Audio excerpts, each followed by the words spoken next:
ઓમ શાંતિ 4/4/2025 આજના મીઠા બાબાના મધુર મહાવાક્ય. મીઠા બાળકો, અત્યારે તમે પુરુષોત્તમ બનવાનો પુરુષાર્થ કરો છો. પુરુષોત્તમ છે દેવતાઓ, કારણ કે તે છે પાવન. તમે પાવન બની રહ્યા છો. પ્રશ્ન છે, બેહદના બાપે તમને બાળકોને શરણ કેમ આપી છે? ઉત્તર છે, કારણ કે આપણે બધા રિફ્યુઝના ડબ્બામાં પડેલા હતા, કચરાના ડબ્બામાં પડેલા હતા.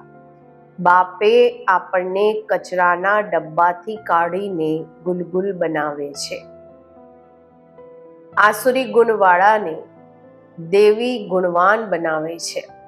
ડ્રામા અનુસાર બાપે આવીને અમને કચરાથી કાઢીને, કચરાના ડબ્બાથી કાઢીને એડોપ્ટ કરીને, ગોદ લઈને પોતાના બનાવ્યા છે. ગીત છે, યે કોણ આયા આજ સવેરે સવેરે. ઓમ શાંતિ. રાતને દિવસ બનાવવા માટે બાપે આવવું પડે. અત્યારે તમે બાળકો જાણો છો કે બાપ આવેલા છે. પહેલા અમે શુદ્ર વર્ણના હતા, શુદ્ર બુદ્ધિ હતા. વર્ણો વાળું ચિત્ર પણ સમજાવવા માટે ખૂબ સારું છે. બાળકો જાણે છે અમે આ વર્ણોમાં કેવી રીતે ચક્ર લગાવીએ છીએ. અત્યારે અમને પરમપિતા પરમાત્માએ શુદ્રથી બ્રાહ્મણ બનાવ્યા છે. કલ્પના સંગમ યુગ પર અમે બ્રાહ્મણ બનીએ છીએ. બ્રાહ્મણોને પુરુષોત્તમ નહીં કહેવાશે. પુરુષોત્તમ તો દેવતાઓને કહે છે. બ્રાહ્મણ અહીં પુરુષાર્થ કરે છે પુરુષોત્તમ બનવાના માટે. પતિતથી પાવન બનવા માટે જ બાપને બોલાવે છે. તો પોતાનાથી પૂછવું જોઈએ, પોતાને જાતે પૂછવું જોઈએ કે અમે પાવન ક્યાં સુધી બની રહ્યા છીએ. સ્ટુડન્ટ પણ ભણવાના માટે વિચાર સાગર મંથન તો કરે છે ને, સમજે છે કે આ ભણવાથી અમે આ બનીશું. તમારે બાળકોની બુદ્ધિમાં છે કે અત્યારે અમે બ્રાહ્મણ બનીએ છીએ દેવતા બનવાના માટે. આ છે અમૂલ્ય જીવન, કારણ કે તમે ઈશ્વરીય સંતાન છો. અમે ઈશ્વર તમને રાજયોગ શીખવી રહ્યા છે, પતિતથી પાવન બનાવી રહ્યા છે. પાવન દેવતા બને છે. વર્ણો પર સમજાવવું ખૂબ સારું છે. સંન્યાસી વગેરે આ વાતો પર નહીં રહેશે. બાકી 84 જન્મોનો હિસાબ સમજી શકે છે. આ પણ સમજી શકે છે કે અમે સંન્યાસ ધર્મવાળા 84 જન્મ નથી લેતા. ઇસ્લામી, બૌદ્ધી વગેરે પણ સમજશે કે અમે 84 જન્મ નથી લેતા. હા, પુનર્જન્મ લે છે, પરંતુ ઓછા. તમારા સમજાવવાથી જટ સમજી જશે. સમજાવવાની પણ યુક્તિ જોઈએ. તમે બાળકો અહીં સન્મુખ બેઠા છો તો બાબા બુદ્ધિને રિફ્રેશ કરે છે. જેવી રીતે બીજા બાળકો પણ અહીં આવે છે રિફ્રેશ થવા માટે. તમને તો રોજ બાબા રિફ્રેશ કરે છે કે આ ધારણા કરો, બુદ્ધિમાં આ ખ્યાલ ચાલતા રહે કે અમે 84 જન્મ કેવી રીતે લઈએ છીએ, કેવી રીતે શુદ્રથી બ્રાહ્મણ બને છે. બ્રહ્માની સંતાન બ્રાહ્મણ. હવે બ્રહ્મા ક્યાંથી આવ્યા? બાપ બેસીને સમજાવે છે કે અમે આમનું નામ બ્રહ્મા રાખ્યું છે. આ જે બ્રહ્મા કુમારીઓ છે, આ તો પરિવાર થઈ ગયો, ફેમિલી થઈ ગઈ. તો જરૂર એડોપ્ટેડ છે. બધાને ગોદના બાળક બનાવ્યા છે, એડોપ્ટ કર્યા છે. બાપ જ એડોપ્ટ કરશે. એમને બાપ કહેવામાં આવે છે, દાદા નહીં કહેવાશે. બાપને બાપ જ કહેવામાં આવે છે. મિલકત મળે જ બાપથી છે. કોઈ ચાચા, મામા અથવા વંશાવળીવાળા પાસેથી વંશાવળીવાળા પણ એડોપ્ટ કરે છે. કોઈ કાકા હોય, મામા હોય, એને બાળક ના હોય તે પણ પોતાને કોઈને ગોદ લે છે. જેવી રીતે બાપે સંભળાવ્યું હતું, એક બાળકી કચરાના ડબ્બામાં પડી હતી. તે કોઈએ ઉઠાવીને જઈને કોઈના ગોદમાં આપી, કોઈના ખોળામાં આપી, કારણ કે એને પોતાનું બાળક નહીં હતું. તો બાળકી જેની ગોદમાં ગઈ, જેના ખોળામાં ગઈ, એને જ એ મમ્મા બાબા કહેવા લાગી જશે. આ પછી છે બેહદની વાત. તમે બાળકો પણ જેમ કે બેહદના કચરાના ડબ્બામાં પડ્યા હતા, વિષય વેતરણી નદીમાં પડ્યા હતા. કેટલા ગંદા પડ્યા હતા, એટલા ગંદા થઈને પડ્યા હતા. રામાનુસાર બાપે આવીને એ કચરાથી કાઢીને તમને એડોપ્ટ કર્યા છે. તમો પ્રધાનને કચરો જ કહીશું ને. આસુરી ગુણવાળા મનુષ્ય છે દેહ અભિમાની. કામ ક્રોધ પણ મોટા વિકાર છે ને. તો તમે રાવણના મોટા રિફ્યુઝમાં પડ્યા હતા, કચરાના ડબ્બામાં પડ્યા હતા. વાસ્તવમાં રિફ્યુઝી પણ છો. હવે તમને બેહદના બાપની શરણ લીધેલી છે. રિફ્યુઝથી નીકળીને ગુલગુલ દેવતા બનવા. આ સમયે આખી દુનિયા રિફ્યુઝના મોટા ડબ્બામાં પડી છે, કચરાના ડબ્બામાં પડી છે. બાપ આવીને તમને બાળકોને કચરાથી કાઢીને પોતાના બનાવે છે. પરંતુ કચડામાં રહેવા વાળા એવા આદતી થયેલા છે, હિરેલા છે, જે કાઢે છે છતાં પણ કચરો જ સારો લાગે છે. બાપ આવીને બેહદના કચરાથી કાઢી છે, બોલાવે પણ છે કે બાબા આવીને અમને ગુલગુલ બનાવો, કાંટાઓના જંગલથી કાઢી ફ્લાવર બનાવો, ખુદાઈ બગીચામાં બેસાડો. અત્યારે અસુરોને જંગલમાં પડ્યા છીએ. બાપ તમને બાળકોને ગાર્ડનમાં લઈ જાય છે. શુદ્રથી બ્રાહ્મણ બને છે, પછી દેવતા બનશે. આ દેવતાઓની રાજધાની છે, બ્રાહ્મણોની રાજાઈ છે ને. ભલે પાંડવ નામ છે, પરંતુ પાંડવને રાજાઈ નથી. રાજાઈ પ્રાપ્ત કરવા માટે બાપની સાથે બેસે છે. બેહદની રાત હવે પૂરી થઈ, બેહદનો દિવસ શરૂ થાય છે. ગીત સાંભળ્યું ને, કોણ આયા સવેરે સવેરે. સવારે સવારે આવે છે રાતને મિટાવવા, દિવસ બનાવવા, અર્થાત સ્વર્ગની સ્થાપના, નર્કનો વિનાશ કરાવવા. આ પણ બુદ્ધિમાં રહે તો ખુશી હોય.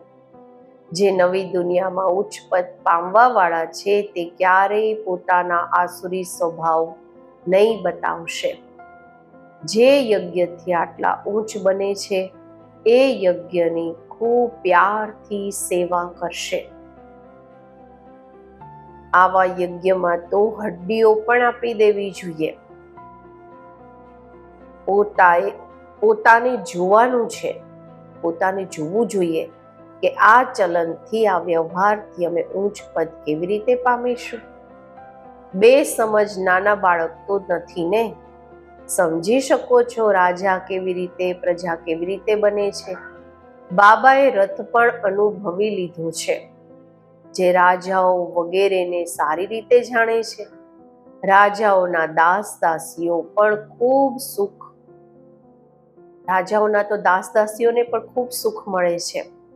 તે તો રાજાઓની સાથે જ રહે છે, પરંતુ કહેવાશે તો દાસ દાસી. સુખ તો છે ને. જે રાજા રાણી ખાશે તે એમને મળશે. બારવાળા થોડી ખાઈ શકે છે. પણ દાસીઓમાં પણ નંબરવાર હોય છે. કોઈ શ્રૃંગાર કરવા વાળી, કોઈ બાળકોને સંભાળવા વાળી, કોઈ ઝાડ વગેરે લગાવવા વાળી. ત્યાંના રાજાઓને આટલી દાસ દાસીઓ છે તો ત્યાં અહીંયાના જ રાજાઓને પાસે કેટલી દાસદાસીઓ છે તો ત્યાં કેટલી બધી હશે. બધા પર અલગ અલગ પોતાની ચાર્જ હોય છે, બધાની પોતપોતાનું કામ હોય છે, રહેવાનું સ્થાન અલગ હશે. ત્યાં કોઈ રાજા રાણી જેમ સજાવેલું નહીં હોય. દાસદાસીઓનું રહેવાનું એટલું બધું ઠાઠમાઠ વાળું થોડું હશે જેવું રાજા રાણીનું હોય. જેવી રીતે સર્વેન્ટ ક્વાર્ટર્સ હોય છે ને, અંદર જશે, અંદર આવશે, પરંતુ રહેશે સર્વેન્ટ ક્વાર્ટરમાં. એ લોકોનું કામ કરવા વાળાઓનું ઘર બનાવ્યું હોય અલગ. તો બાપ સારી રીતે સમજાવે છે, પોતાના પર રહેમ કરો. અમે ઊંચથી ઊંચ બનીએ. અમે અત્યારે શુદ્રથી બ્રાહ્મણ બનીએ છીએ. અહો સૌભાગ્ય, પછી દેવતા બનીશું. આ સંગમ યુગ ખૂબ કલ્યાણકારી છે. તમારી દરેક વાતમાં કલ્યાણ ભરેલું છે. ભંડારામાં પણ યોગમાં રહી ભોજન બનાવો તો ઘણાઓનું કલ્યાણ સમાયેલું છે. શ્રીનાથ દ્વારામાં ભોજન બનાવે છે, બિલકુલ જ સાયલેન્સમાં. શ્રીનાથ જ યાદ રહે છે. ભક્ત પોતાની ભક્તિમાં ખૂબ મસ્ત રહે છે. તમારે પછી જ્ઞાનમાં મસ્ત રહેવું જોઈએ. શ્રી કૃષ્ણની એવી ભક્તિ હોય છે, વાત જ નહીં પૂછો. વૃંદાવનમાં 2 બાળકીઓ છે, પૂરી ભક્તિ છે. કહે છે કે બસ અમે અહીંયા જ રહીશું, અહીંયા જ શરીર છોડશું, શ્રી કૃષ્ણની યાદમાં. એમને ખૂબ કહે છે સારા મકાનમાં જઈને રહો, જ્ઞાન લો. બોલે છે કે અમે તો અહીંયા જ રહીશું. તો એને કહેવાશે ભક્ત શિરોમણી. શ્રી કૃષ્ણ પણ કેટલા ન્યોછાવર જાય છે. હવે તમારે બાપ પર ન્યોછાવર બલિહાર જવાનું છે. પહેલા શરૂમાં શિવ બાબા પર કેટલા ન્યોછાવર થયા, અનેક ને અનેક આવ્યા. જ્યારે ઇન્ડિયામાં આવ્યા તો ઘણાઓને તો પોતાનું ઘર બહાર યાદ આવવા લાગ્યું. કેટલા ચાલી ગયા. ગ્રહચારી તો ઘણા ઉપર આવે છે ને, ક્યારેક કેવી દશા બેસે છે. બાબાએ સમજાવ્યું છે, કોઈ પણ આવે છે તો બોલો ક્યાં આવ્યા છો. 12માં બોર્ડ જોયું, બ્રહ્મા કુમારીઓ. આ તો પરિવાર છે ને. એક છે નિરાકાર પરમ પિતા પરમાત્મા, બીજા પછી પ્રજાપિતા બ્રહ્મા પણ ગાયેલા છે. આ બધા એમના બાળકો છે. દાદા છે શિવ બાબા. વારસો એમનાથી મળે છે. તે રાય આપે છે કે મને યાદ કરો તો તમે પતિતથી પાવન બની જશો. કલ્પ પહેલા પણ એવી રાય આપી હતી. કેટલી ઊંચું ભણતર છે. આ પણ તમારી બુદ્ધિમાં છે કે અમે બાપથી વારસો લઈ રહ્યા છીએ. તમે બાળકો મનુષ્યથી દેવતા બનવાનું ભણતર ભણી રહ્યા છો. તમારે જરૂર દેવી ગુણ ધારણ કરવાના છે. તમારું ખાન પાન બોલ ચાલ બધું કેટલું રોયલ હોવું જોઈએ. દેવતાઓ કેટલું થોડું ખાય છે. એમનામાં કોઈ લાલચ થોડી રહે છે. 36 પ્રકારના ભોજન બને છે. ખાય કેટલું થોડું છે. ખાન પાનની લાલચ રાખવી એને પણ આસુરી ચલન કહેવામાં આવે છે. દેવી ગુણ ધારણ કરવાના છે તો ખાન પાન ખૂબ શુદ્ધ અને સાધારણ હોવું જોઈએ. પરંતુ માયા એવી છે જે એકદમ પથ્થર બુદ્ધિ બનાવી દે છે. તો પછી પદ પણ એવું મળશે. બાપ કહે છે પોતાનું કલ્યાણ કરવાના માટે દેવી ગુણ ધારણ કરો. સારી રીતે ભણશો ભણાવશો તો તમને જ રિટર્ન મળશે, એનો ફાયદો મળશે. બાપ નથી આપતા, તમે પોતાના પુરુષાર્થથી મેળવો છો. પોતાને જોવું જોઈએ ક્યાં સુધી અમે સર્વિસ કરીએ છીએ, અમે શું બનીશું. આ સમયે શરીર છૂટી જાય તો શું મળશે. બાબાથી કોઈ પૂછે તો બાબા જલ્દી બતાવી દે કે આ એક્ટિવિટીથી સમજવામાં આવે છે કે આ ફલાણું પદ પામશે. પુરુષાર્થ જ નથી કરતા તો કલ્પાંતરના માટે પોતાને જ નુકસાન કરે છે.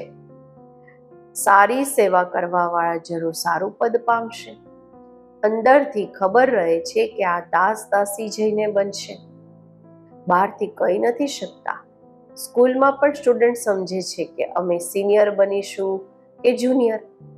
અહીંયા પણ એવું છે. સિનિયર જે હશે તે રાજા રાણી બનશે, જુનિયર ઓછું પદ પામશે. સાહુકારોમાં પણ સિનિયર અને જુનિયર હશે, દાસ દાસીઓમાં પણ સિનિયર અને જુનિયર હશે. સિનિયર વાળાઓનું પદ ઊંચું હોય છે.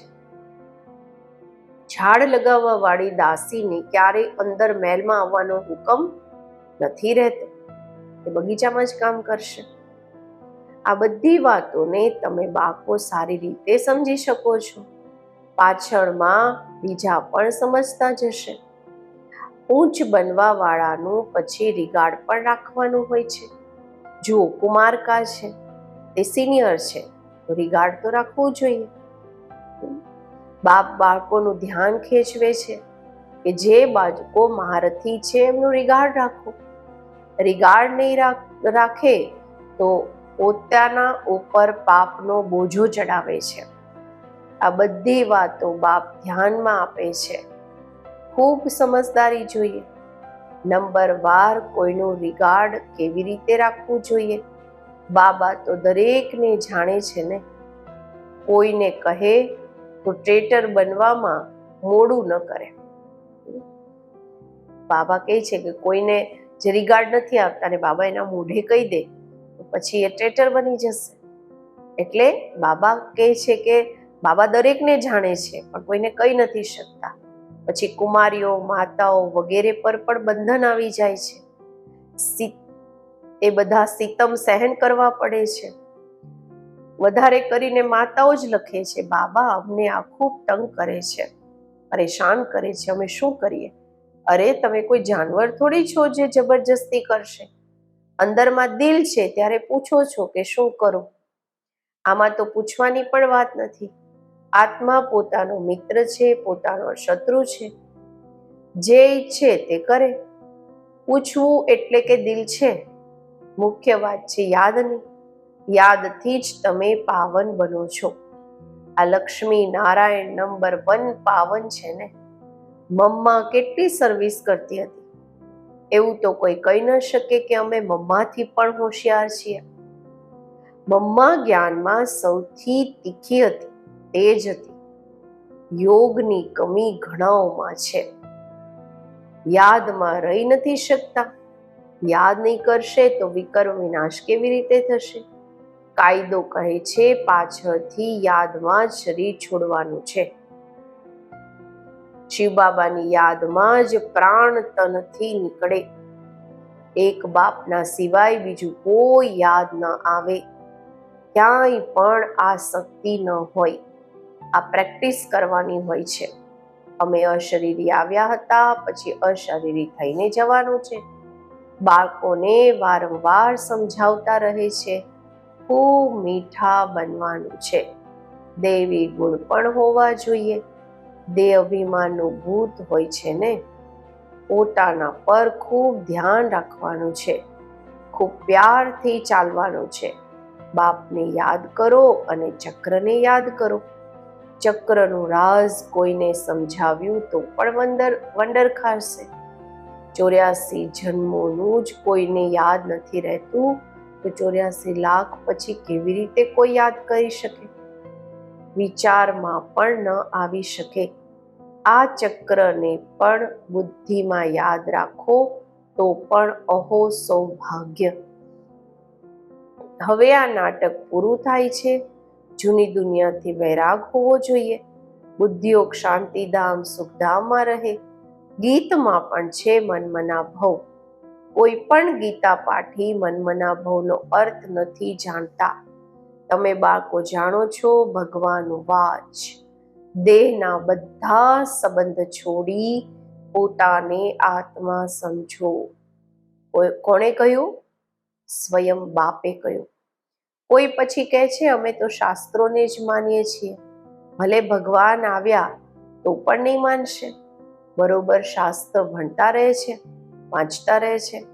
ભગવાન આવ્યા છે, રાજયોગ શીખવી રહ્યા છે, સ્થાપના થઈ રહી છે. આ શાસ્ત્ર વગેરે બધા છે જ ભક્તિ માર્ગના. ભગવાનનો નિશ્ચય હોય તો વારસો લેવા લાગી જશે, પછી ભક્તિ પણ ઉડી જાય. પરંતુ જ્યારે નિશ્ચય હોય ને, અચ્છા, મીઠા મીઠા સિકેલધા બાળકો પ્રતિ માતા પિતા બાપ દાદાના યાદ પ્યાર અને ગુડ મોર્નિંગ. રૂહાની બાપના રૂહાની બાળકોને નમસ્તે. આપણે રૂહાની બાળકોના રૂહાની બાપને નમસ્તે. ધારણા માટે મુખ્ય સાર પહેલું છે, દેવતા બનવાના માટે ખૂબ રોયલ સંસ્કાર ધારણ કરવાના છે. ખાન પાન ખૂબ શુદ્ધ અને સાધારણ રાખવાનું છે. લાલચ નથી કરવાની. પોતાનું કલ્યાણ કરવા માટે દેવી ગુણ ધારણ કરવાના છે. બીજું, પોતાના ઉપર ધ્યાન રાખતા બધા સાથે ખૂબ પ્યારથી ચાલવાનું છે. પોતાનાથી જે સિનિયર છે એમનું રિગાર્ડ જરૂર રાખવાનું છે. ખૂબ ખૂબ મીઠા બનવાનું છે. દેહ અભિમાનમાં નથી આવવાનું. આજનું વરદાન, વીતેલી વાતોને રહેમદિલ બની સમાવવા વાળા શુભચિંતક ભવ. જો કોઈની વીતેલી કમજોરીની વાતો કોઈ સંભળાવે તો શુભ ભાવનાથી કિનારો કરી લો. વ્યર્થ ચિંતન અથવા કમજોરીની વાતો આપસમાં એકબીજા સાથે નહીં થવી જોઈએ. વીતેલી વાતોને રહેમદિલ બનીને સમાવી લો. સમાવીને શુભ ભાવનાથી આત્માના પ્રતિ મનસા સેવા કરો. ભલે સંસ્કારોના વશ કોઈ ઉલટું કહે, કરે અથવા સાંભળે છે તો એને પરિવર્તન કરો. એકથી 2 સુધી, 2 થી 3 સુધી એવી વ્યર્થ વાતોની માળા ન થઈ જાય એવું અટેન્શન રાખવું, અર્થાત શુભ ચિંતક બનવું. સ્લોગન છે, સંતુષ્ટ મણિ બનો તો પ્રભુ પ્રિય, લોકપ્રિય અને સ્વયં પ્રિય બની જશો. અવ્યક્ત ઇશારા છે, કમ્બાઇન્ડ રૂપની સ્મૃતિથી સદા વિજયી બનો. જેવી રીતે શરીર અને આત્મા કમ્બાઇન્ડ છે તો જીવન છે. જો આત્મા શરીરથી અલગ થઈ જાય તો જીવન સમાપ્ત થઈ જશે. એવી રીતે કર્મયોગી જીવન અર્થાત કર્મયોગના વગર નહીં, યોગ કર્મના વગર નહીં. હંમેશા કમ્બાઇન્ડ રહો તો સફળતા મળતી રહેશે. ઓમ શાંતિ.